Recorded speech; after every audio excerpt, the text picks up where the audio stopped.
Hi, good afternoon. My name is Gina Stumba. I am the coordinator for leadership and student organization development.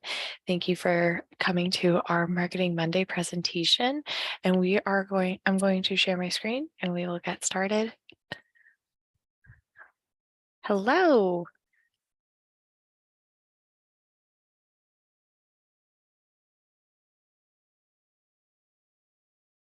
Okay, let's dive right in, shall we? Today's topic that we will be going over is for this Marketing Monday is about social media in your registered student organization. We'll be talking about the benefits of social media, things to be considered, or the B's of social media. There are about 8 of them, but we'll dive into all of those. Some extra considerations when working with social media in your student org, and then ways to just contact the Office of Student Involvement here at UMKC. So first, why social media? It's a way to be current and collaborative with your current student org members, being able to recruit new members. A lot of our new student organization use social media platforms to be able to connect with potential and prospective new members, which is fantastic. Social media allows you to advertise programs and initiatives and upcoming events. It also allows you to spread awareness about your organization and just share some information or causes that your organization may be passionate about. I lied. There are 7 B's for social media. Be strategic, be accurate, be active, be respectful, be smart, be interesting, and be authentic. Starting with be strategic. When thinking about your social media accounts and before you begin posting, kind of think about the goals and the kind of impact that you want to make out of this account. What is the intentions behind this account? Is it to, like I said, those previous why posts? Is it because you guys want to recruit new members? Is it because you want to share a voice for a cause that you guys are passionate about? And also think about different management tools, right? We don't want one person to feel like they are solely responsible for all the resharing and the pictures and posting and things like that. That can be a lot to be the sole content creator of a social media platform. But think about strategically, how do you want to manage account or accounts? We know that there are a lot of different platforms from Facebook, Instagram, TikTok, YouTube, things like that. And so what is going to be the best way to continue that mission in reaching those current members or prospective members, and how another one, huge one is transitioning of ownership when students either graduate or leave, right? We would hate for a really active student org account to just go away because someone forgot to give a username or change a password. The second B was to be accurate. Be sure that you have the correct time, date, location if you're posting about an event. Check for proofreading. I cannot tell you how many times I will call myself out. There was a student organization leader training that I had posted about in the beginning of the year. And I spelled organization wrong. But the moment I caught that, I corrected it on all of my platforms and made sure that the students did have the correct spelling. As much as that was a silly error, I wanted to make sure that the correct information was going out, right? Also be sure that it is proven to be, again, no spelling errors, grammar was correct. Is the content that you're sharing, is it verified? So be sure that the information that you're sharing is legit, including any of those event information details. Number 3 is be active. When thinking about how many times you want to post on social media, of course, you don't want to bury yourself too thin. It might be easier to have a student take over one day versus just you posting all the information.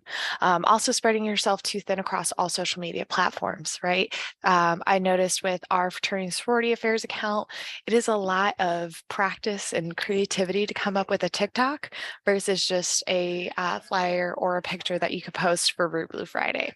So kind of focus between maybe just 1 or 2 accounts to really create that intentional time and creativity to be used in the best perspective, and choose a platform that be able to reach those targeted audience a set number of times a week.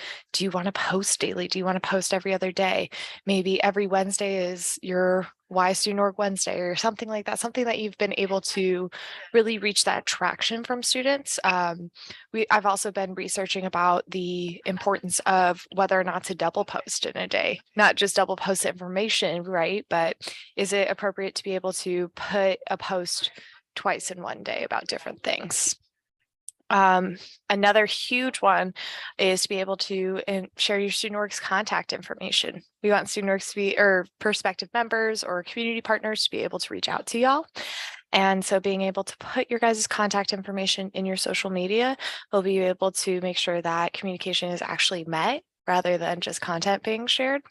So be sure to have someone that can be responsible for commenting or responding as quickly and efficiently and respectfully as possible. Again, I think a respective goal of responding to folks is between 24 to 36 hours, but it's totally up to the student organization on how quickly they want to contact or reach back in contact with those folks. But it should still be responsible that y'all do something in that level of activity. Number 4 is be respectful. I was kind of mentioning that earlier, but when sharing social media, it's always up to you to be respectful, represent your organization in the best light possible, as well as the larger UMKC community in the best light possible. We want all student orgs to ensure proper etiquette, be constructive, do not speak poorly of or bash any other institutions, organizations, universities, things like that when making your posts, and also be thoughtful when it comes to hot topics, right? When thinking about controversial or volatile topics, sometimes it might be best to be the most thought through and tactful in those conversations. So make sure that that's still aligning with that strategic goal and the focus of that organization when it comes to the light of social media. Number 5 is to be smart. Keep in mind that you guys, when signing up to any social media account, whether that is personally or as a registered student organization, that you individually are agreeing to the network's terms and conditions. So any post that a student makes will be on their own personal liability, but that also means that they are not limited to any code of conduct or applied student behavior when it comes to anything electronic media. So please be sure that you familiarize yourself with our registered student org handbook to ensure that you guys are following university rules, policies, and guidelines when it comes to electronic media and sharing. This one I like, as well as the last one. Be interesting, when you read a post, does it sound like a robot made it? Does it sound like a passionate student made it? Be able to use a variety of different ways to engage activity, from posting a flyer to posting pictures that might look relatable, maybe even a poll or a survey. I know a lot of students like to also be tagged in things where if you're collaborating with PAL or with a other department or organization, it might be cool to be able to see that little moment of like, oh my gosh, they talked about me when you get that notification.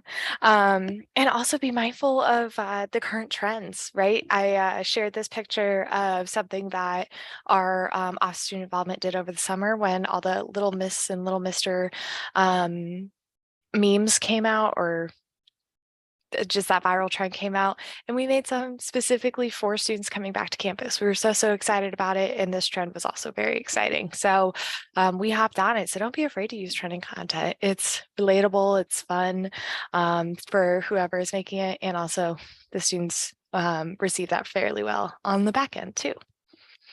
And the last one to go along with those lines is just to be authentic. Have fun with social media. It's a cool way to be able to communicate outside of just your one-on-one interactions that you might have with current members, prospective members that you might see in tabling opportunities, but it allows you to be honest and open about your organization, your professional abilities, your community contributions, being able to just share, hey, this is us in a really cool creative platform. That's one of my favorite benefits about seeing our registered student orgs on social media. If you want to have student org members take over, let them share their passion. One of the things I always tell student orgs is that people join people and the organization follows. So that means that when you join an organization, yeah, sure, there was probably some type of interest involved in that, but more so, there was someone that you talked to, someone that made an impact on you, that made you want to be like, this is going to be my person. This is the person I kind of hope to be like. This is the person that we're going to go to all the meetings with, all that stuff. So people join people and the organization follows. How you want that organization to look on social media? I hope you guys have the tools to make that happen. So finally, some considerations before we close off on our Marketing Monday. Considerations is, again, considering personal liabilities when posting. Please be sure to have an easy username and password to be able to send along to future leaders, and that easy username to be able to have student orgs and other prospective members be able to follow you. Use a mix of different stories and posts. I know a lot of student orgs use Instagram, and so being able to use both stories and posts will be able to create that engaging content of if a student org or if a student's just scrolling or if they're watching stories, be able to see your content pop up on both places. Don't forget about root groups. Root groups is a fantastic source to be able to help you create content. There was a Marketing Monday I did a couple months ago about utilizing root groups and its capacities. So please be mindful of what root groups can offer and how it can better assist you with your social media needs. And you can also post your social social media accounts on your root groups page to help student orgs and prospective members follow it that way. And then again, tag OSI in your post. I love being able to reshare anything that student orgs do. I love being able to do student org shout outs throughout the summers and the off months to say, hey, look what our student orgs are doing. So don't be afraid to tag OSI in your posts and your pictures and just share them with us. And I will show you guys all of our social medias as well right here. So any of our Marketing Mondays and other student org leader trainings will be posted on that YouTube account. Follow us on Instagram is definitely our most popular one. And we share a lot of content to Facebook as well. So feel free to follow us just at UMKC OSI. And if you have any other questions, don't hesitate to reach out also at getinvolved@umkc.edu at our email, or you can give us a call, 816-235-1407. Thank you guys so much for attending this Marketing Monday. And I hope that I get to see your guys' content be shared and thrive on all of your social media platforms.